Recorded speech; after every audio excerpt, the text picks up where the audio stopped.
Righty-ho. Welcome back, everybody. Just to update in terms of scheduling, the report writer for the district-wide grants hopes to be available by 1 o'clock. We do have another person who can step in if need be, but it's obviously preferable for report writers here. So we're going to work our way through the remainder of the agenda, bar the non-public. If Rebecca's not available by the time we get to the non-public part of it, we will bring in the district-wide grants. So probably, we'll see how we go. So we're now on page 133, which is delegations during the interim election period. And remind me whose report this is. Wayne, it's yours. I'm looking at the end of the table and couldn't understand why I couldn't see anybody. I'll stay here if I may. You may stay. So this is I guess a procedural report. Sure. And so it's going to a delegation for that period between I guess the 14th of October, which is the day after official results of the elections, and the inaugural meeting of the council. And there's a brief period there where technically it's anarchy, and so some candidates that are in favour. And anyway, so the rest of the year.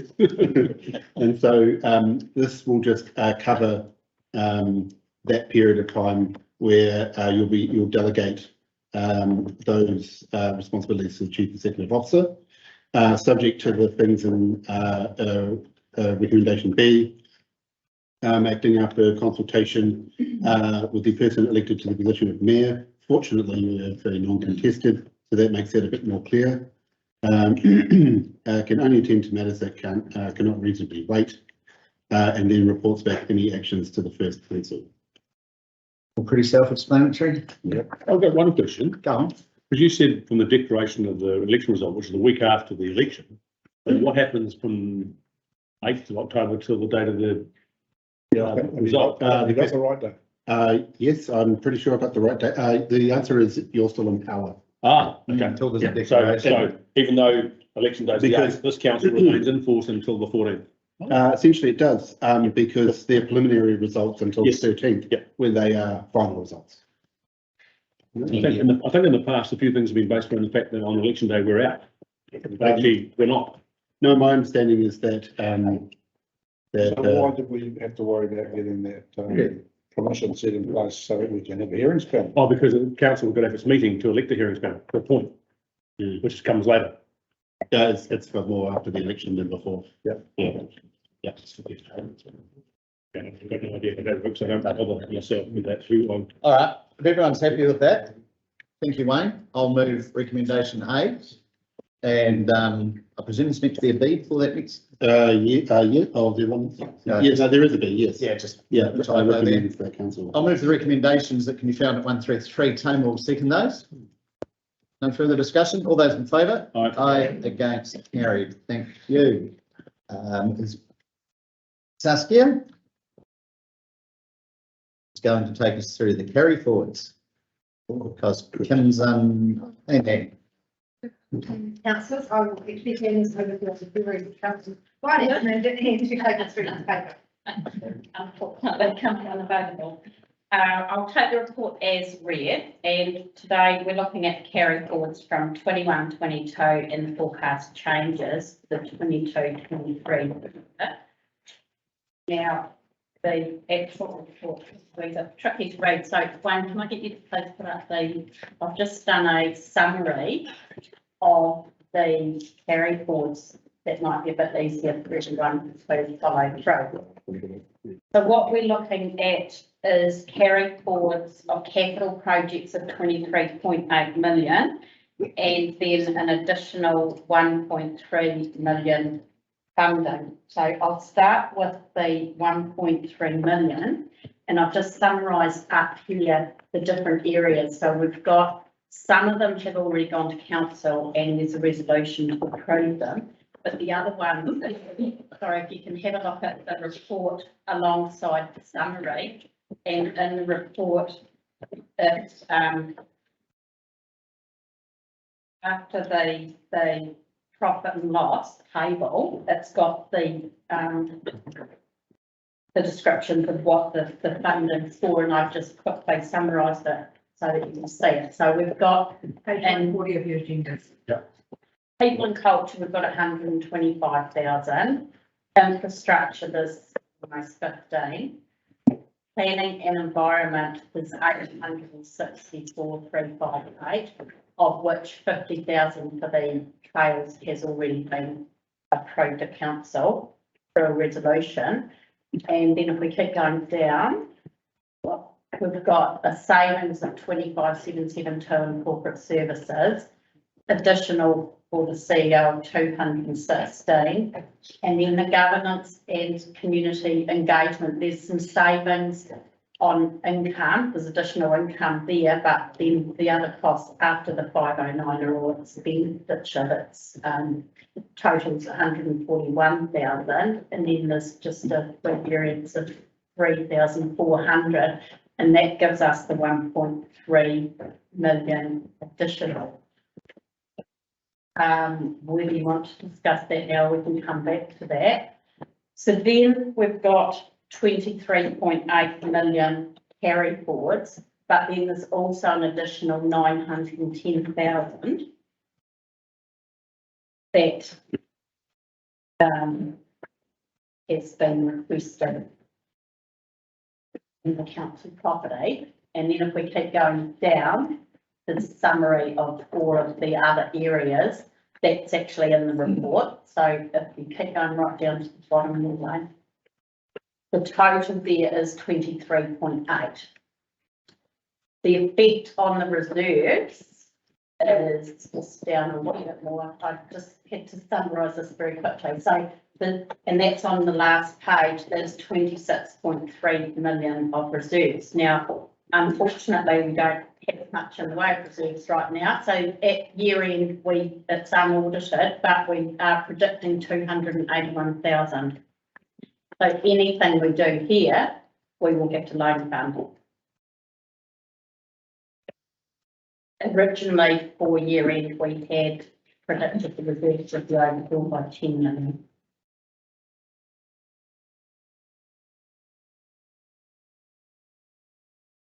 Maybe some discussion. Yeah, that's a lot to take in, hence I Yeah. think the silence will just give people a moment to catch up their thoughts. And then the floor is open to whoever wishes to begin.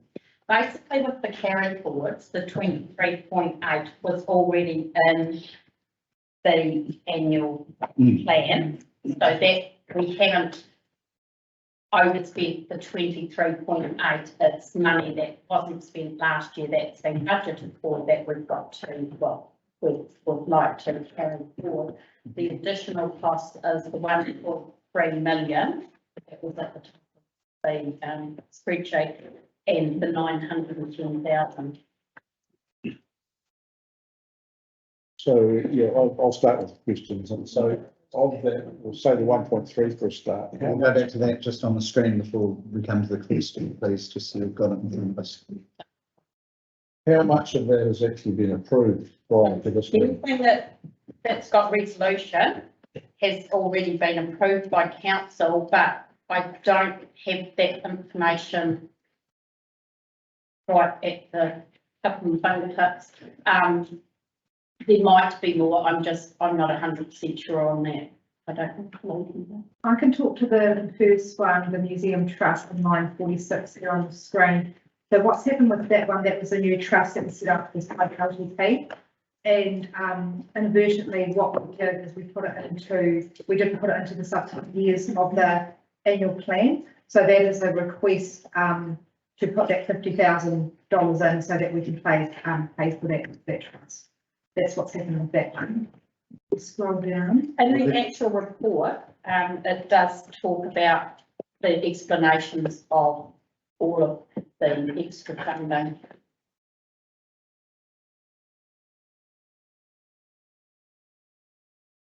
Eyeballing it, it looks like there's only a couple of council decisions amongst them. Yeah. The rest being new requests. So the bulk of the additional funding is the 860,000 in planning and environment. In your report, that's all. There is a breakdown of what that is made up of. So, Page 141. yeah, so the 1.332 million Yeah. is money that we didn't spend in the 21-22 financial year. No, it's additional. Right, it's additional. 23.8 million of CapEx carry forward. That's what we didn't Yeah, I spend. don't really care about the capital, that's fine, I get that, that's the capital that carries through, so that's all good. So, but I took to this that we've put a whole lot of money that we haven't spent last year, so how much money of our budgets that's going to otherwise going to go to reserves have we not spent?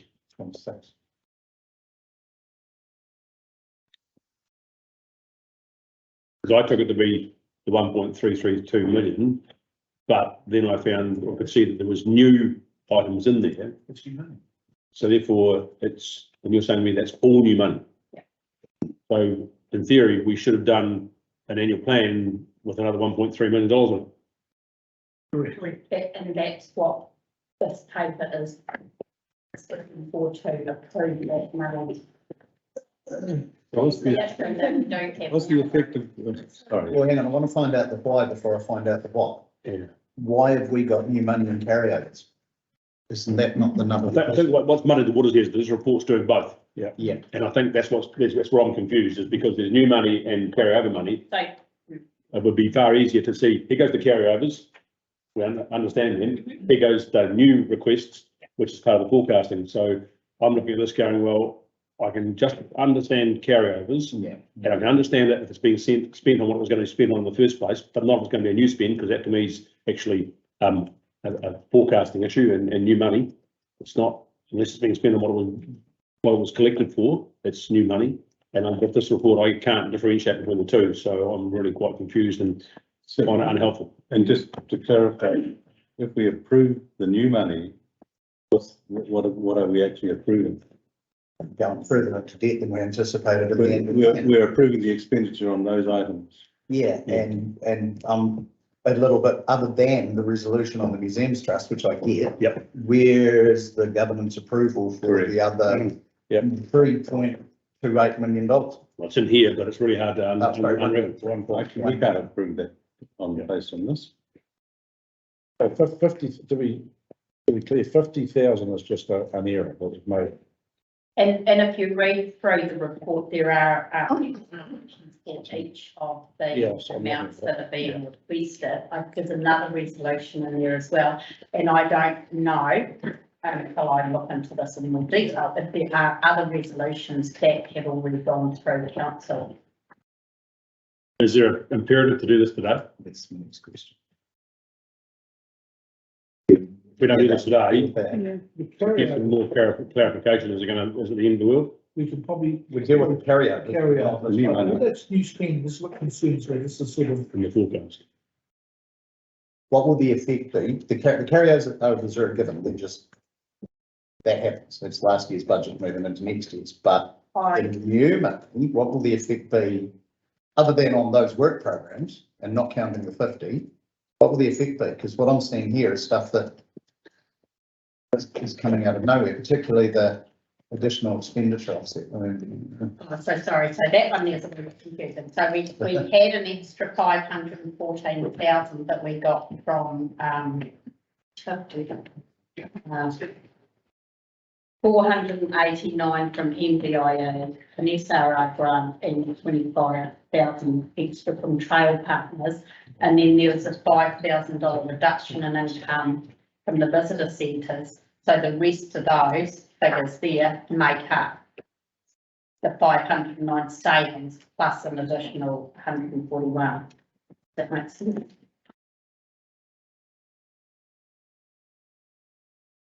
So if I take the people and culture one as an example on page 140, if I'm reading this correctly, it says that there's a request for a carryover of 125,000 because we saved 290.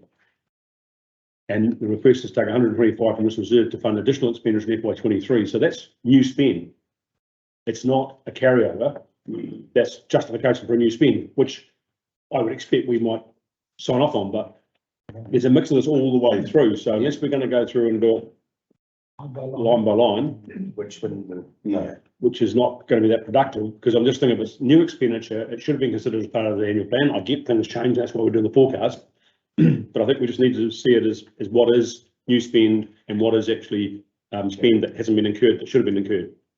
I can't see how we can approve new spend based on this agenda.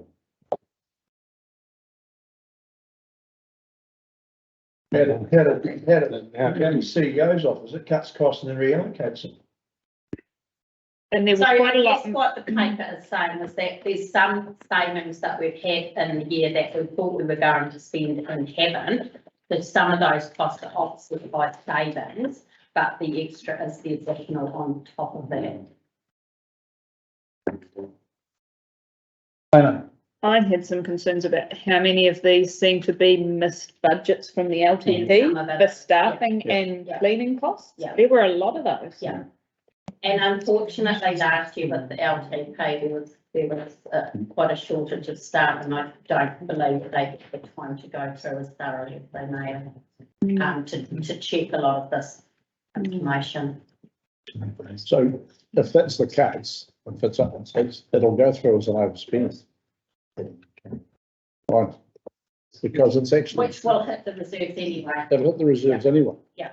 You're asking us to approve that basically you're asking us to approve it, but I don't see, in my mind, it's not, I don't think it's the best practice or a good practice, because if we've overspent, it's going to go through as an overspend anyway.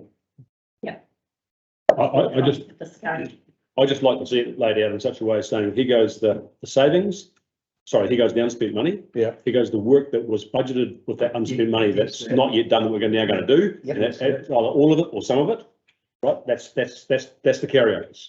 Yeah. And then the separate thing is saying new spend, that's the forecast. And how you propose to fund that new spend, whether it be from the fact we saved some money from last year, or we're going to hit the reserves for this year. But I think the two have to be separated so we can see clearly, because otherwise you could be looking from the outside in and going, this stuff could have been in the annual plan for good reasons, maybe didn't make it, but it should be as a separate exercise, and so we can see the forecast and understand how it's going to be funded. Because that's what would normally happen. We get a report comes to us and it's going to be an overspend. Yeah, And a lot of these are overspent. a lot of these just are overspend. We're being asked to approve spends on items that we haven't discussed. Correct. It's spending savings without having the discussion. So And the Neil's issue, right, but additionally, I don't see how we can just approve that we haven't discussed. And the issue now is that we don't have any reserves. At the end of last financial year, we had $7 million sitting in reserves.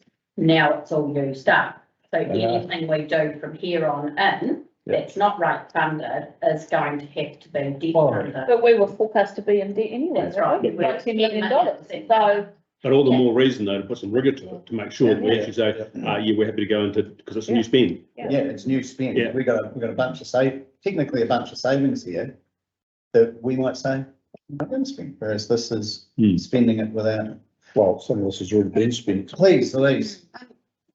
And you might be able to clarify the way the reforecasting process has been occurring with council. This is exactly what's been happening where, so the debt situation might be different because we're going further into debt because of the balance errors of our reserves, but the reforecasting reports that have been coming to council have reallocated money that hasn't been spent in some places to other areas in this manner.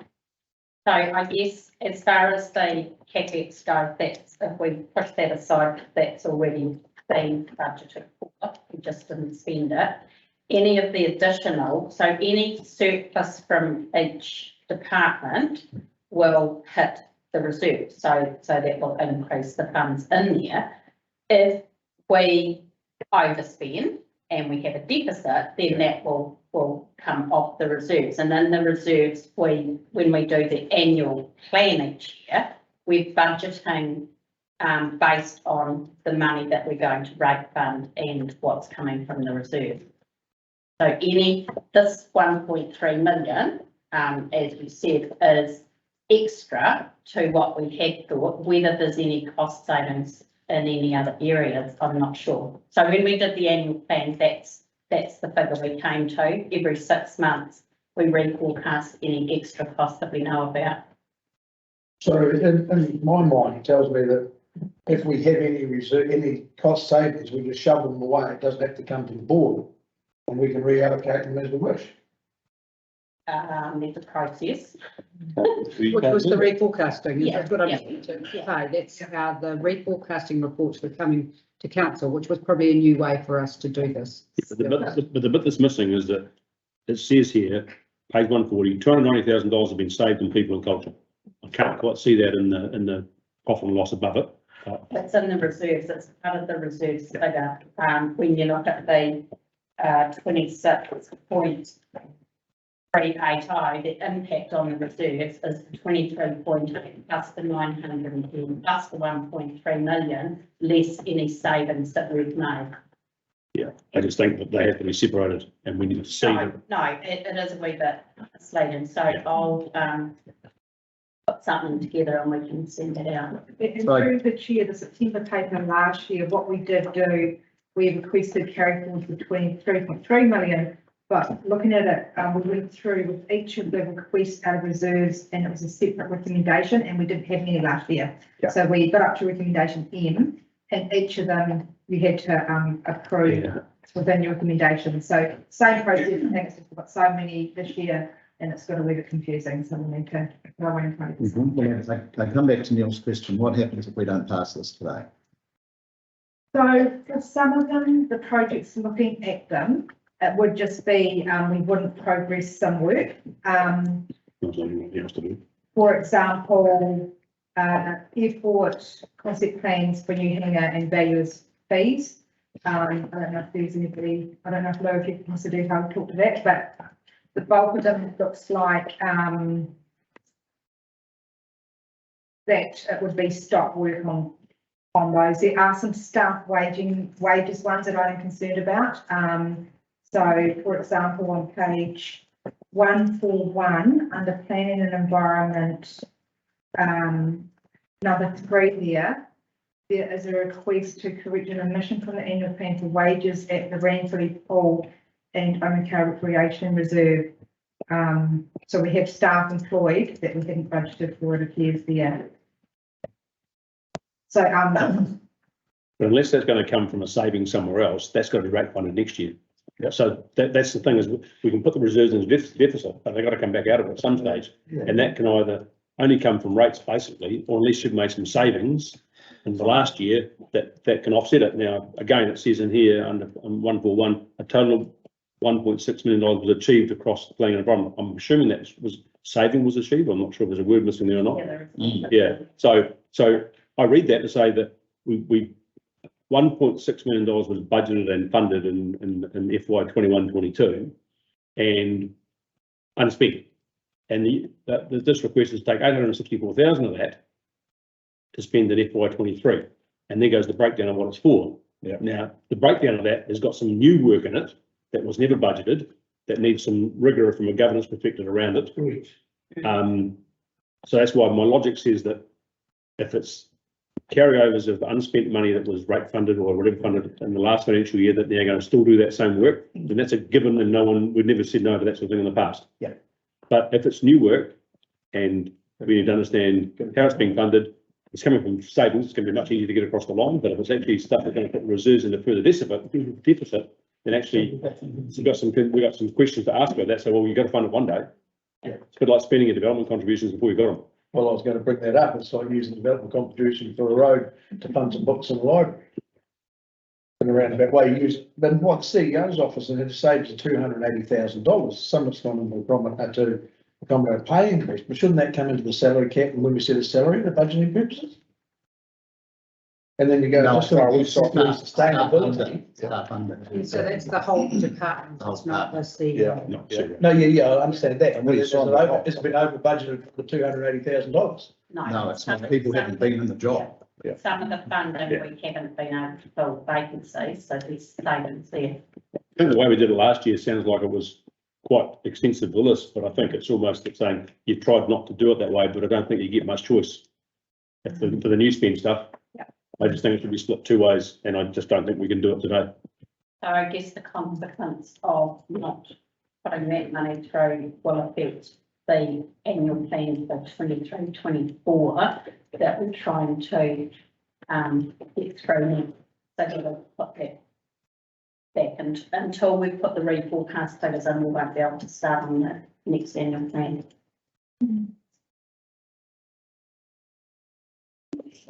I just have a question too, in addition, about some of the double ups. Are they all separate requests under those requests for reserves forms? Lots of them are the same. Are they the same or not the same? Like, for example, page 148, you've got Rachel requesting some money for vaccinations. That's gone through Louise Fleck. And then page 150, you've got what looks to be a duplicate of the same form. Have they been put in twice, or is that two lots of money? Possibly. There are loads of those in there where they appear to be duplicates, but I don't know if they are or I not. didn't do the payment, so I'll check that out. The issue I have is what, I address this now, I mean, it's something which needs to be done. Right, I've got the answer to that, Marty. Yep. We're going to leave this to lie on the table, and that and CEO and head of finance can go and have a chat. Yeah. Because I put a suggestion. I'm going to see if that works, because there's problems either way we leave here, so try and find a solution through. So we're just going to let this lie for a week. Okay. Thank you. So we just want to make sure that wages. Oh, yeah, Yeah. yeah, It's not thinking that. Wages will still be paid. yeah. Is this coming back today? This is coming back today. Okay. Yeah, we'll just carry on with the rest of the agenda. Especially for you. It's all on you, Stephen. Well, I hope the suggestion covers the governance issue, because the governance issue stands. But I think it's made it more complicated than it is. Okay, so that's just sitting there. We don't have to do anything, do we, Wayne? Just Trucking along. Okay, Smoking. Mayor's report. I'll take my time. Ah, thank you, Lee. Righty ho. So the Mayor's report, noting this is the last meeting of this council, and I want to start off by saying what a privilege it's been to lead such a supportive and cohesive group of individuals through a tumultuous 3 years. And looking back on my report at this time 3 years ago, we were talking about all sorts of things that had nothing to do with what was, I think it's about 6 weeks away that the first case was reported in Wuhan. And we've led a community through one of the hardest periods it's had in terms of, I can remember sitting in this room when we were told at Civil Defence, Dylan was there and other staff members would have been, that we didn't have enough room in the morgue at the hospital for the bodies that were going to come. That was one of the most chilling days I've ever had, and blessedly we have now had, so we didn't have the result that was expected then. Tragically, we have had some deaths since, but this community's got through extraordinarily well, and a part of that has been the group of individuals here. Another large part of it has been the staff that surrounded them. And through that time and beyond, when nobody knew what was coming, and I don't think there was a single economist on the face of the planet predicted what was going to happen. So we had to make some tough decisions. We made them, and I've been very proud to have led you all. Thank you very much. And I've really appreciated the support too on the Three Waters. While we've opposed it, you've also allowed me to get inside the tent and work hard to try to make things a bit better with what's going to come potentially. So it has been a great privilege. I'd also like to thank Neil, who, as always, and as through my first term, has been literally a tower of support, offering wise counsel through especially the challenging times, of which there were many. Thank you, Neil. And of course to the staff, Rebecca and now Wayne, and everybody else for their skills and support to this council over the term. And of course, we've got two members who this is their last meeting, and I'll come to that at the end of my report. Congratulations to Stu, back for the Mania Toto, and I look forward to sitting alongside you in the new council post October the 8th. Of course, I note the passing of Her Majesty Queen Elizabeth II and the fact we had a new king. It came as a bit of a shock to everybody, I think, and it certainly did to me. And it was really quite something yesterday being, Monday, being at her service, or the New Zealand service for her at St Paul's Cathedral in Wellington. It was really a remarkable event to be at, and if you'd love to hear beautiful music, about halfway through, it's on TVNZ on demand, the Voices New Zealand Choir sang Hena e Hena, which is the Goodnight Kiwi song. but you might struggle to recognise it. It was just one of the most beautiful things I've ever heard. So that was a long day, but a very proud thing to represent Central Otago. I mentioned in my last report, and I annexed it actually this time, that I've written to Immigration Minister Wood in relation to issues with staffing in the district. And since then, some changes have been made to the immigration settings which have helped. And also, as of yesterday, 3,000 more RSE workers. But I'm also through the Labor governance group that Stephen has been chairing, and thank you for doing that. For how many years, Stephen? 8 or 9 years. We're finding problems now coming out of nowhere with accommodation around the area for RSE workers. So whilst some of the stuff I was going to raise with Minister Wood may have been blunted through changes, there's now a new issue. So it's great to have the opportunity to get a half an hour with him. And I'll also be meeting Brooke Van Velden, Deputy Leader of ACT, to talk about her housing bill, which is detailed there.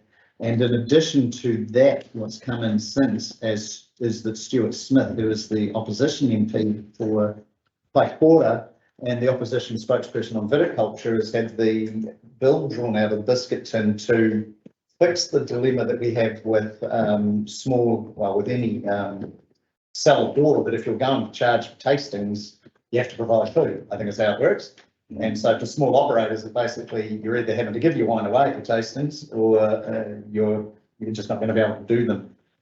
So out of the biscuit tins come that. And you might recall maybe 2 years ago, I got together a group of mayors of the wine growing districts, bar Melbourne, to try to get excise removed for small producers. That didn't succeed, but that coalition's still in place. So I've talked to Stuart Smith and offered to write to those mayors once replacements have happened, because some aren't going to be there by choice any longer. Some may not be there not through choice. To draft a letter from all of those mayors together to go to all MPs to say, hey, take this seriously. This means a lot, particularly here where a lot of our cellar door offerings are small operators. So looking forward to fighting that fight. Nice to be back after not being here for COVID, and thanks to Neil for chairing that meeting. Disappointed to have missed that South Asian festival, but that is the way it goes. Huge congratulations to Dylan, who is he? Oh no, there he is, still there. And Ants, who Dylan Rushbrook and Ants Longman, who have received nominations in the New Zealand Tourism Award, Tourism Industry Champion for Dylan, and Emerging Tourism Leader Award for Ants. And when you look through, as I sent to you all the who was all there, really, TCO bar one participant in a collaboration award. We're the only RTO represented in the New Zealand Tourism Awards, and I'm going to be in the North Island by chance, so I'm actually able to go to those awards and support these guys and wave the Central Otago flag. But no matter what happens on those nights, this has been a staggering and I think importantly peer-driven endorsement of the incredible work that TCO does. I've attended a number of meetings of the Ministerial Responsible Camping Group, Working Group. There's a new bill before Parliament. Submissions are being drafted on our behalf for that. We're probably going to be looking at having to have a Bible. We'll need to, the new council will need to deal with that. I had two other things. One was a congratulations to Martin and to the committee for what I would think would have to be one of the most successful Best Blossom Festivals I've ever been to, and I've been to a lot. It was just a wonderful day on Saturday, and just neat things that happened, such as Robert Hazlitt's boy getting to play with the Jordan Luck Band. That was magic. That was just wonderful. And What a good little guitarist, isn't he? he was, he is. And outside of that, I bumped into Tiki Tane at Dunstan House on Saturday morning. He was playing a stadium on Saturday night. I was probably in bed by the time he started, but either the day before or the next day, he went to Living Options and jammed with Johnny for an hour. I know some of you will know Johnny from the pie shop, not looking at anyone in particular. And that was, it wasn't. And that just warmed my heart, you know, that we got an artist of Tiki Tane's calibre doing that. And the only other thing I want to add is some concern and consternation about the voter turnout in Central Otago at present. As of yesterday, we had a cumulative return of 13%. 2019, we were at 22%. In 2016, we were at 33%. So we're really way behind. Take that for what it is. I think it's important for democracy that as many people vote as possible. And at this stage they're not, but maybe that will change over time. So now I'll conclude my report. I will, once it has been, I'll move it and Neil will second it. But then following that, I will ask Stephen and Shirley to speak. So all those in favour of my report, against, carried, and even though it's incredibly old-fashioned, we'll go ladies first. Shirley. Thank you. His Worship, the Mayor invited me to take the spot. I took a look at my 2013 campaign material. So much has been completed and so much has stayed the same. My interest in representing the community stemmed from the council-led initiative, which invited the public in November 2007 to a workshop to create a plan to help shape the future of Cromwell. The first community plan, 2008, had 43 action points. And these action points were the motivation and inspiration for me to stand for council and community board in 2013. I knew the wheels of change turned slowly, so I set myself a target of 3 terms to get these things done. I was already known around the council and board tables, turning up. Lindley, Martin, Neil and Nigel will perhaps remember that. Advocating on behalf of the community for the mandated action points in the Cromwell Community Plan. So frequently did I turn up, in fact, that along with my fellow trustee, Neil welcomed us to the board meeting as the Shirley and Janine show with great satisfaction for projects completed. I now recall the following top 5 issues as I saw them in 2013. Funnily enough, Three Waters was a top issue of the Times in 2013. Cromwell's wastewater treatment plant was not compliant and needed upgrading. It's now done. It was my first term that the Three Waters became districtised. Secondly, the provision for senior housing was of concern for many in our ageing population, and directly from my 2013 election flyer, establishment of a plan for senior housing, not just retirement homes, but easy to manage, smaller sectioned homes with easy access to shared facilities. That issue has also been addressed with the very near completion of the Golden View complex and Plan Change 19.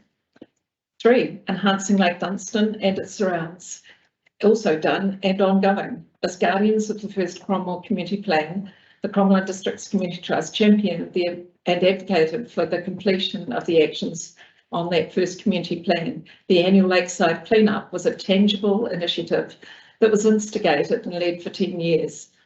Lake Dunstan Charitable Trust now lead this project and have just held the 12th and very successful event last weekend. 4 was ensuring managed and sustainable growth while maintaining our distinctive landscape and lifestyle. Both the Cromwell Master Plan and Spatial Plans have addressed this.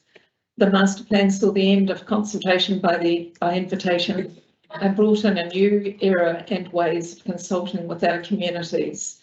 This also helped address the next issue, which was to inform the public on relevant issues in a timely manner. I always look forward to writing a weekly column piece with the aim of educating, informing and encouraging participation in community events. While these were the top issues of 2013, there are 2 projects, one completed and one in progress, that I'm most proud of. The first is the native planting area at Stewart's Ferry, Bannockburn Road, known as Hoki Hoki Rirapai. The project brought together no fewer than 10 groups and organisations to rid the area of pest plants, wild plants, gorse, broom and brae, and replant with natives to the area. The returning and thriving flora and fauna in just 3 years is huge gratification and brings enjoyment to all who go through the area. The Mokihi Trust has made wonderful progress re-establishing the native plants around the lake, clearing and beautifying the back of the Pooponds area, Richards Beach, enhancing the lakeshore at the 45th parallel and at Stewart's Ferry, an area named for the site of Stu's ancestors' enterprising venture, putting in the ferry. The new trail flows through the new plantings and is much admired. It is the second project, however, that has blown me away with its success. At that council facilitated workshop back in November 2007, I wrote on one of those big pieces of big sheet big sheets of paper, investigate the feasibility of extending the rail trail through to Cromwell. Took many years of persistence trying to get some traction for this action point. We seem to be turned away at every point. We were laughed at by the hearing panel of the ORC LTP submissions and were told it would never happen. Finally, Anne Puller from the council took pity on us and applied for the necessary funding on our behalf to Central Lakes Trust to get the feasibility study completed. Janine and I were quite determined to have this trail as a spectacular and unique user experience. Although there was much discussion and many declarations of no-brainer about where it should go, we were convinced the true right bank would be our preference, if possible. We asked the track builder to look at 5 options, mostly to discount the ones we didn't want. I recall the conversation and being told, surely there are some pretty big cliff faces along that route. And I remember replying quite glibly, you're a smart fellow, you'll think of something. And he certainly did. The rest is history. I chose, well, not really chose, I drew the short straw with Janine to follow the governance role on council to assist the trail project. I learned about many more aspects of our communities in central Otago, the arts, roading, water, and more water, bridges, construction, engineering, planning, the list goes on. My 3 terms have now passed and there are now 3 community plans. Much has been progressed on these plans and I'm reassured by the consistency of wishes and desires of the community that we're on the right track. I'm grateful to the community for allowing me to represent and advocate for them, for the whole district. My motto has always been, what's good for one is good for us all. It has been an honour and privilege to be your elected member these past 9 years. Thank you. Thank you, Sharon.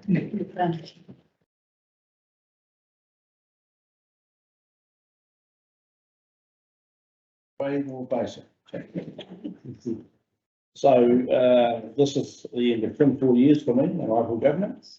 I really miss the staff relationships that I've built up over that time. It would be sad to not mix with those people as I come on out of the building. At a council level, I've enjoyed the challenges of chairing community services, which ended up being a portfolio called Economic Development and Community Facilities. That's a bit of a weird name to be fair. It's been worked out too. Chairing the Labour Market Governance Group was quite challenging and it's been passed on now to Trudy Webb, so I'm sure the batting will run well with that, but it's challenging in one respect because you don't just get to chair that meeting, you also become the Otago Regional Chair of the Otago RSE scheme, which is from about South Canterbury. That was quite a challenging role at times. I've enjoyed being a CEO District Councillor, and I guess I have also had an interest in economic development, and that goes all the way back to when I started, because I was terribly interested in economic development as a business person. That was something that rang my bells, and I initially got involved in the Trails Trusts, and I chaired obviously the Roxburgh Gorge Trail Trust, and I've gone on to chair the Queensland Trail Network Trust.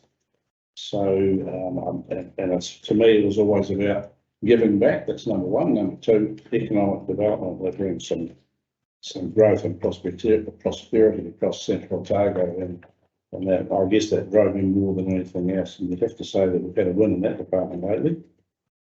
I wish everybody that's standing for this next election all the best. I know there's a couple of certainties. 2 at this table won't be coming back, and there's 2 that will be coming back as we stand here. So all the best for the future. I thank you. It's been a privilege to represent my district over that time. So thanks a lot, guys. All the best for the future. Thank you. Yes. Thank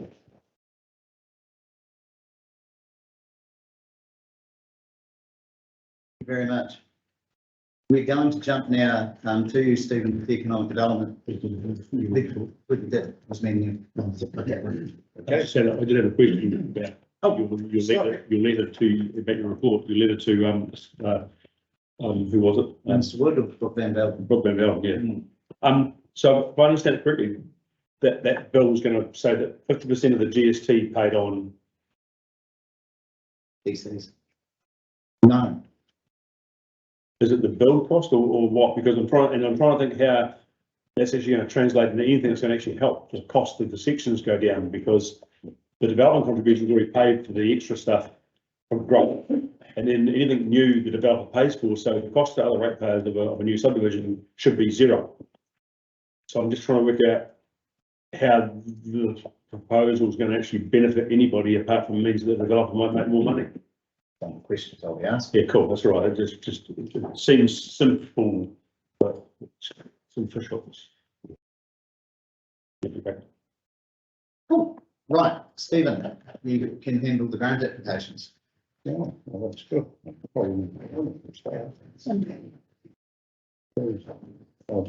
Yeah. No.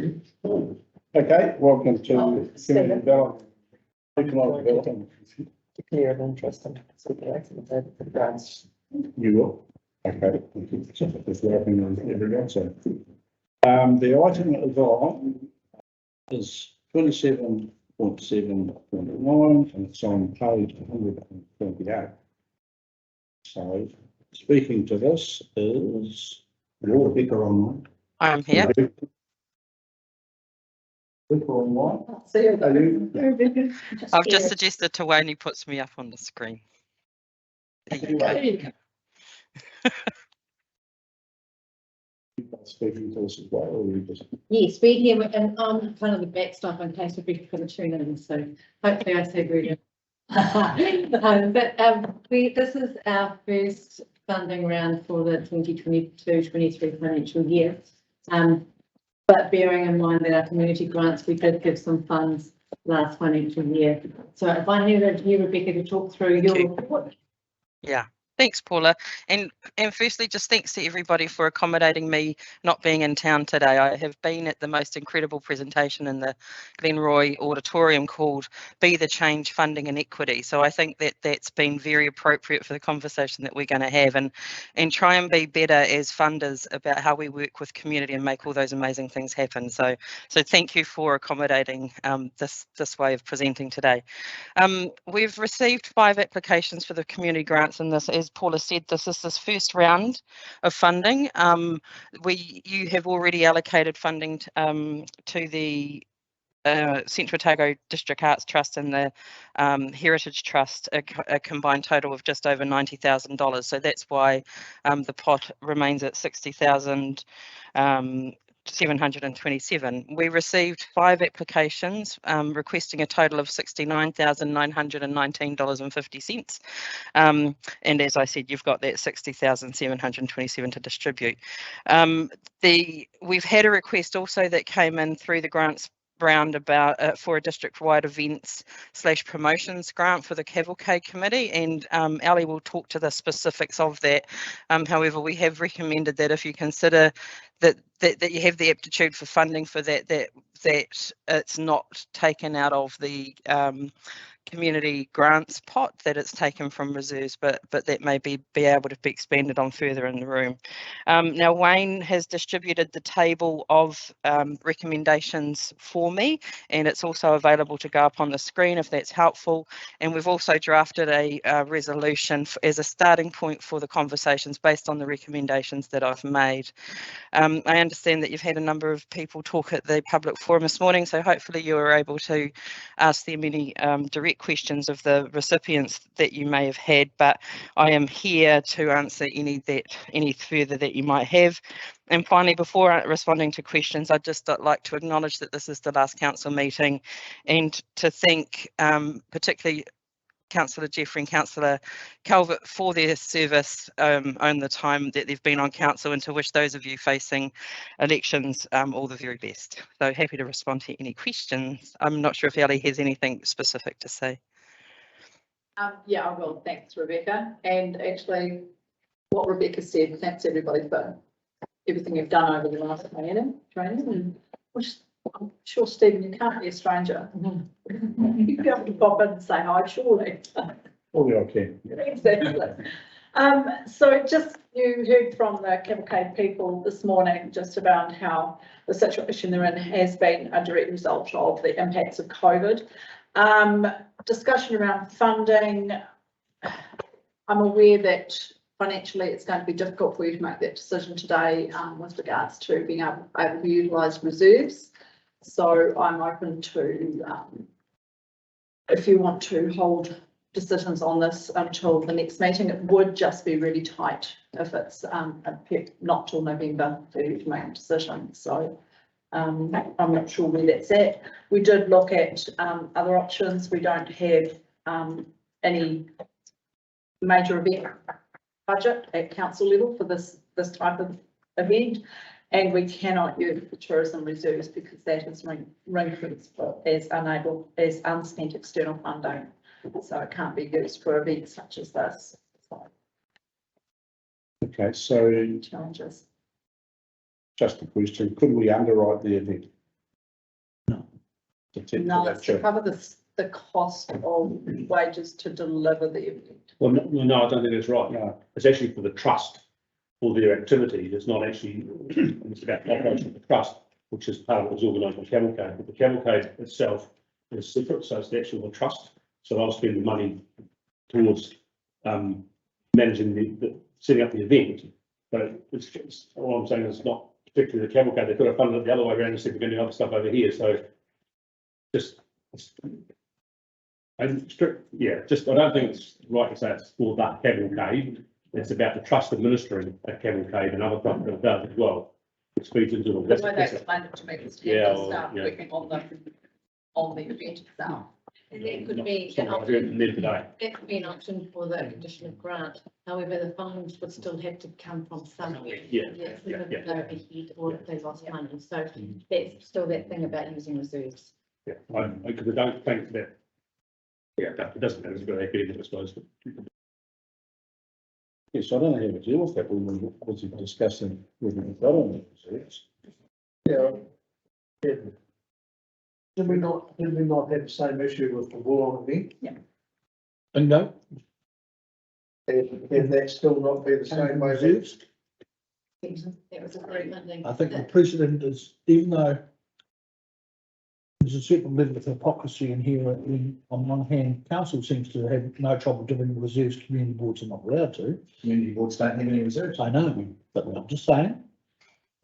It's a qualified hypocrisy. And I guess And the precedent's been set with Wollong, and I can't see, and if we balance Wollong and the Cavalcade and their effects on the wider community, Cavalcade certainly has a human, and having, actually organised one for Bradford 100 years ago, I know what it does. It's incredible. The economic impact is just incredible. And the fact is, the philosophy is they return the profits back to that community. But perhaps should not be their philosophy. And I think that they're starting to, under their new financial management structure, starting to recognise they need to put the ticket for their own benefit, and that was clearly. But that's not what they got at the moment, is it? No, so I'm quite happy to support Cavalcade and getting $10,000 out of reserves towards this year's event. And look forward to seeing a report from them post the event, which hopefully will show that they have taken a far more balanced approach to their own finances going forward. Okay, I'm hearing what you're saying, but that would mean that we're going to agree to go and use reserves that we don't have. So it'd be debt funding. One way forward might possibly be to leave this below the table and to reconsider it when Anne and I bring back the detailed information that you need, and you can truly see the impact on reserves of all the decisions that you may or may not make under that paper. When will we see that? So when we shortly come back to the table, we have a proposal for you around that. Do we need to cover the grant stuff first? Yeah. So are we happy to leave it on the table? Yep. That's just the grant we're talking about, not all of them. No, just the Cavalcade, they're subject to the further reporting we're getting from finances regarding debt funding of some of that new spending and the carryovers here. Carry on. Okay, so you're right there, yeah? Yeah, fine, thank you. Was he thinking about something? Oh, Yeah. Good idea. It's not relevant to this. Yeah.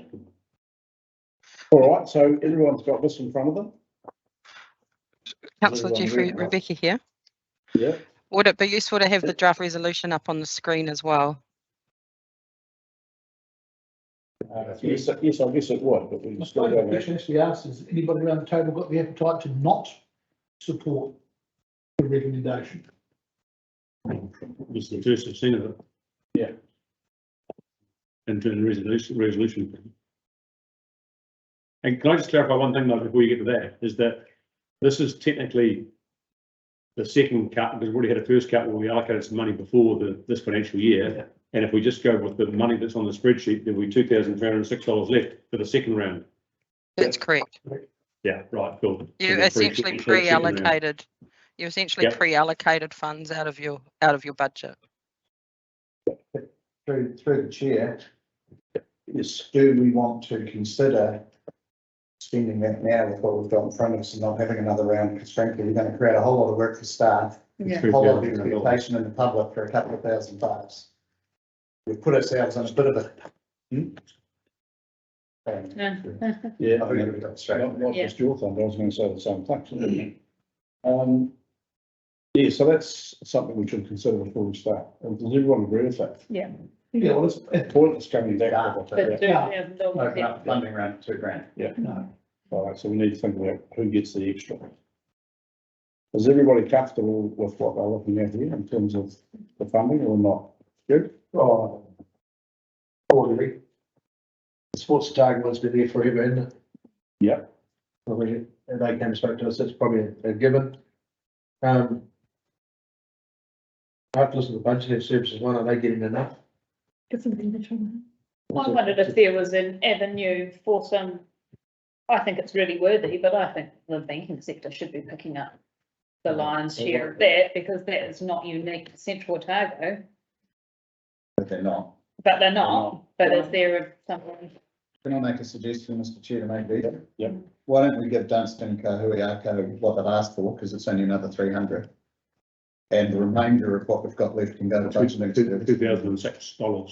can go to budgeting service, and that way CO Health's getting what it's asked for.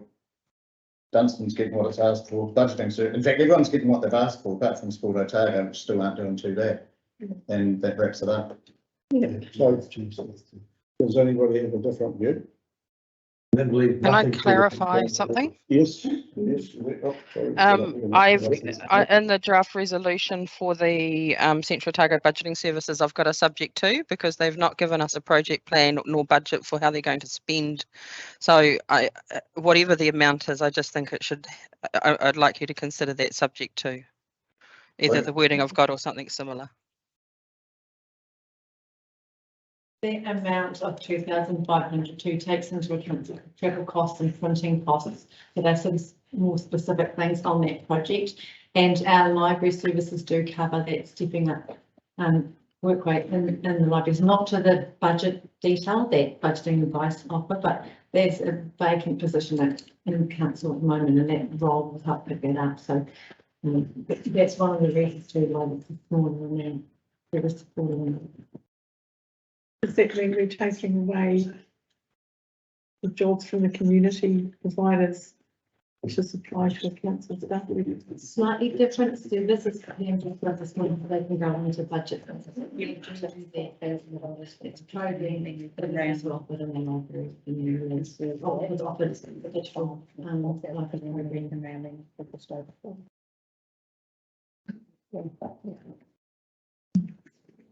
Another one just to, of the people that know in Sport Otago has said on that amount for a number of years.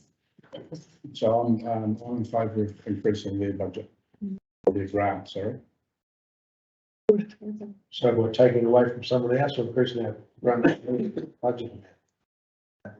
No, just by allocation. Just take your account off like about Tony's actually got some figures there. $2,000 that we'd be making that. Yeah.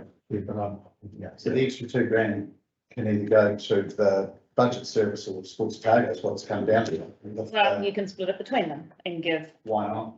Yeah. Give Central Otago budgeting 3.5 instead of 2.5, and then the rest goes to Sport Otago. We're comfortable with that. Just get one chance to catch up, so it's reflected in the resolution. Yeah, it's punching some Right. numbers. Can I just go through the table to make sure I'm crystal clear?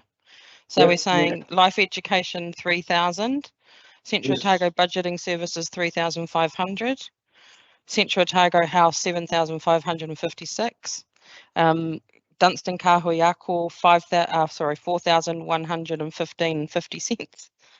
And then Sport Otago, I don't know that figure. I can't do it from Dunedin. It's too hard. I've got 42,555.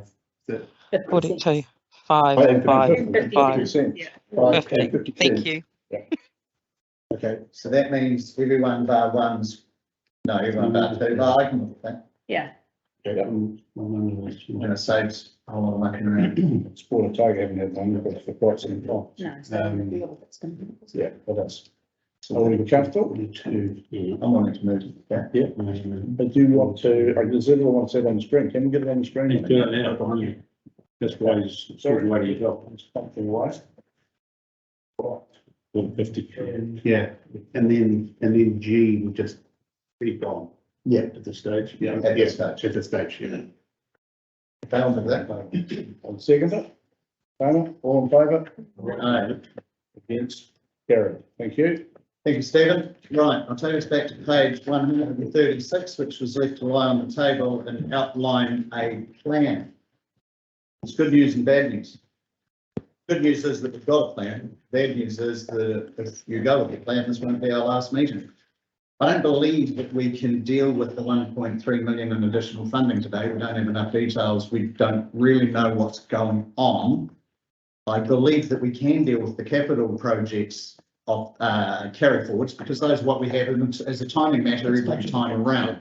So my proposal with discussions with staff, this is doable, is that A and B gets dealt with today, C gets put on the agenda alongside the Goldfields Heritage Trust now for a meeting which people are welcome to join by teams at 2 o'clock next Thursday. We will deal with those things. There'll be an updated paper that will come that will outline and sort out our concerns with the 1.3 million. And we can deal with the trust once we have those figures in front of us as well. It's an inconvenience for people. I appreciate that, but I think it's the only safe way forward. Especially when we're dealing with new money. Could I just clarify that? Yeah. After I've re-looked at the report, of the 1.3 million, approximately half of it is underspent OPEX from 21-22 that we are wanting to carry forward.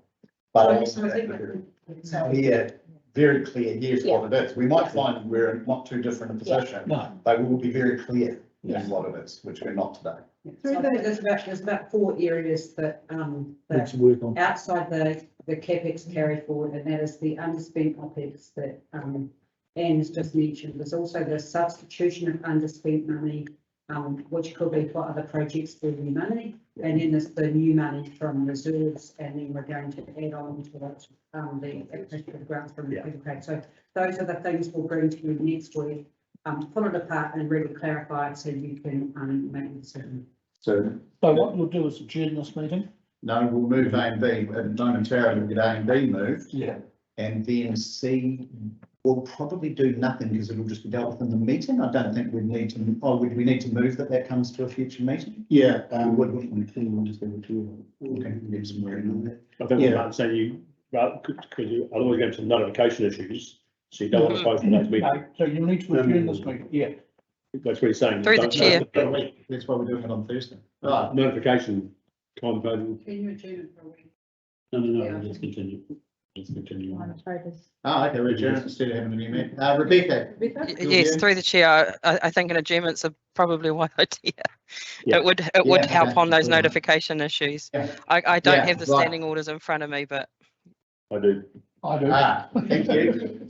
The old heads in the room, God be with the head. So can I just confirm that the report, speaking to the agenda item, will address the governance issues for new spending? Yeah, there'll be a list there of things that, there may be a list there of things that we haven't actually ticked the box for and we can decide whether or not to. But there will also be a list that says actually, you have already ticked the box for these ones and will tell us when. One's Yeah. tick the box on the phone. Yeah. Okay, so happiness? So in that case, I'll move A and B and adjourn this paper following that through to 2 o'clock Thursday. Is that the process? And the C have to say. I don't think you close the council meeting. The council meeting is going to stay open. Because I think at the end of the day, you just leave this report with C, well, not C, but the report.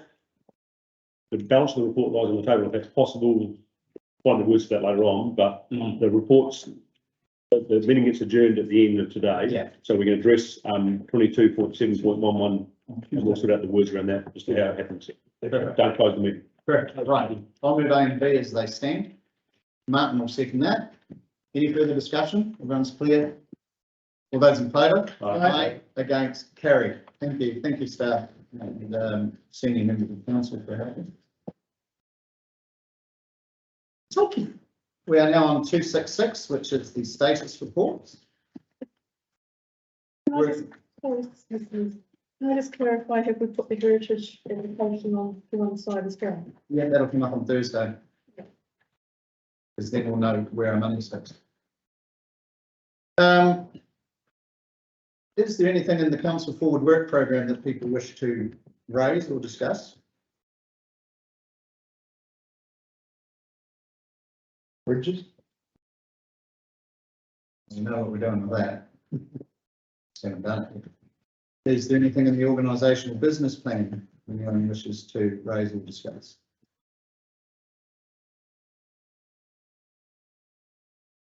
That is a no. Is there anything in the business plan quarterly report for April through to June anyone wishes to discuss?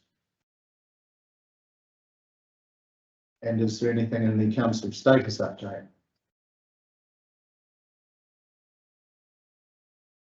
On that basis, I'll move the council receives the report. Nigel will second that. All those in favour? Aye. Against? Carried. Then we have the community board minutes. You'll find them on page 311. Onwards, the VC minutes for the 6th of September. And onwards from PSO, just need to break that open. The minutes of the Cheviot Valley Community Board on the 9th of September, the Cromwell Community Board on the 12th of September, and the Otago Community Board on the 15th. Anyone have anything they want to raise? A question? You want to see we're there? In that case, I will move that they be received. Second, Martin will second that. Thank you, Martin. All those in favour? Aye. Against? Carried. Page 399 is the minutes of the Extraordinary Executive Committee meeting held on the 13th of September. No queries or questions, so I'll move those. David's got her hand up.